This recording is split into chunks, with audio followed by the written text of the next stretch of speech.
Assalamualaikum warahmatullahi wabarakatuh. Perkenalkan, nama saya Denis Andrian Putra dengan NIM 0101112113002, program studi S1 Manajemen di Universitas Nasional Pasim.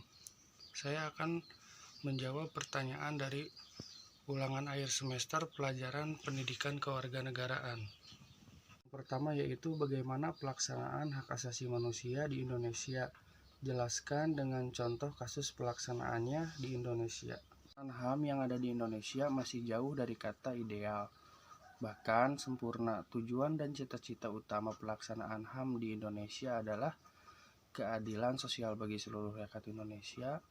Namun masih saja sering terjadi pelanggaran HAM yang dilakukan oleh masyarakat, bahkan pejabat negara, baik itu pelanggaran HAM berjenis langsung seperti perampokan, pembunuhan, pemerkosaan, dan lain-lain, maupun pelanggaran HAM secara tidak langsung seperti korupsi, penyalahgunaan wewenang, ketidakadilan terhadap rakyat.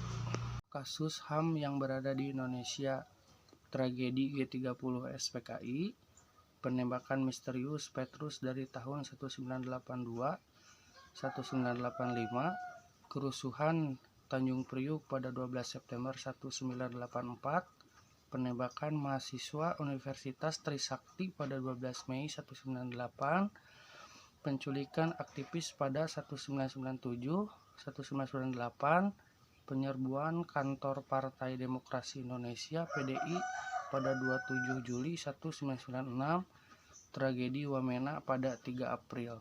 Soal yang kedua, apa makna demokrasi menurut saudara? Jelaskan dengan contoh di negara kita. Demokrasi adalah sistem pemerintahan yang diselenggarakan dari rakyat, oleh rakyat, dan untuk rakyat. Demokrasi adalah sistem sosial dan politik pemerintahan diri dengan kekuasaan pemerintahan yang dibatasi hukum dan kebiasaan untuk melindungi hak-hak perorangan warga negara.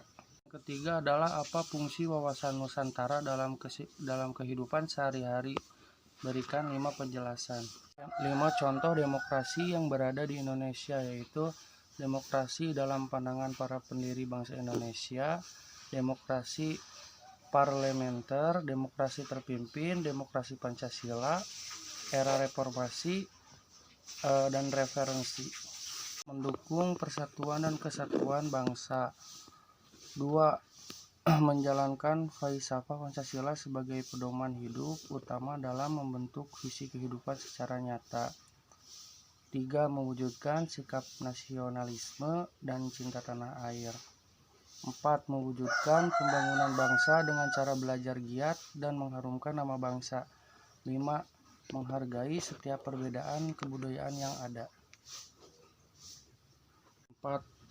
Konsep Trigatra dan Pancagrata sudah tetapkah diterapkan di Indonesia?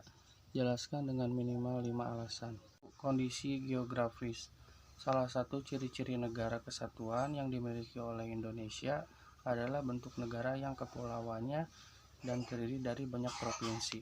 Ini merupakan contoh dari Trigatra dan Pancagrata yang membedakan Indonesia dengan negara lain. Indonesia memiliki ribuan pulau besar dan kecil.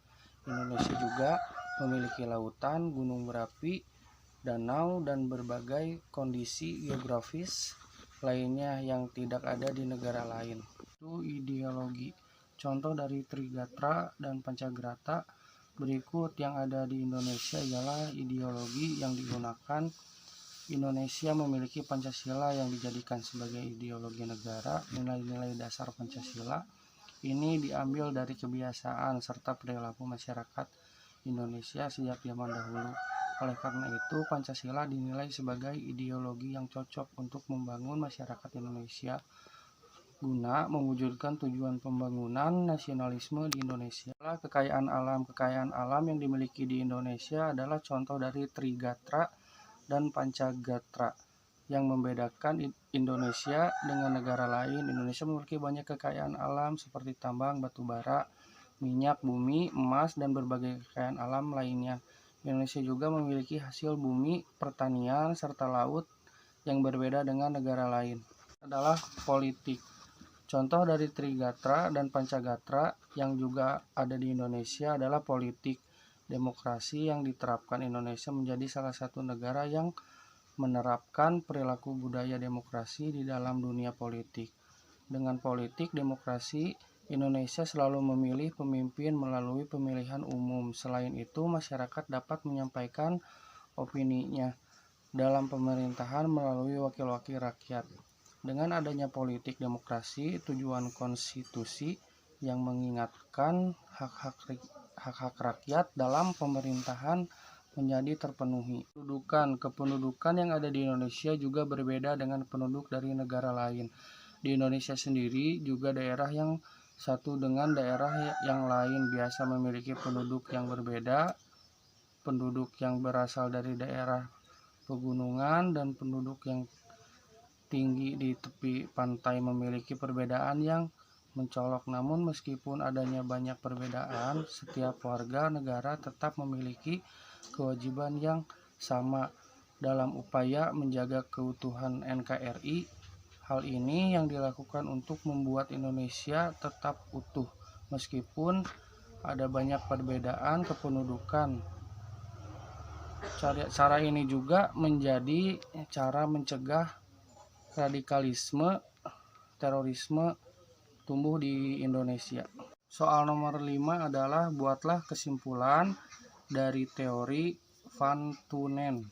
Dari teori Van Tunen adalah teori lokasi pertanian yang menitik beratkan pada dua hal utama tentang pola keruangan pertanian, yaitu jarak lokasi pertanian ke pasar, sifat produk pertanian, keawetan harga, dan beban angkut. Saya sampaikan dalam menjawab soal ulangan akhir semester pendidikan kewarganegaraan. Mohon maaf apabila banyak kekurangan.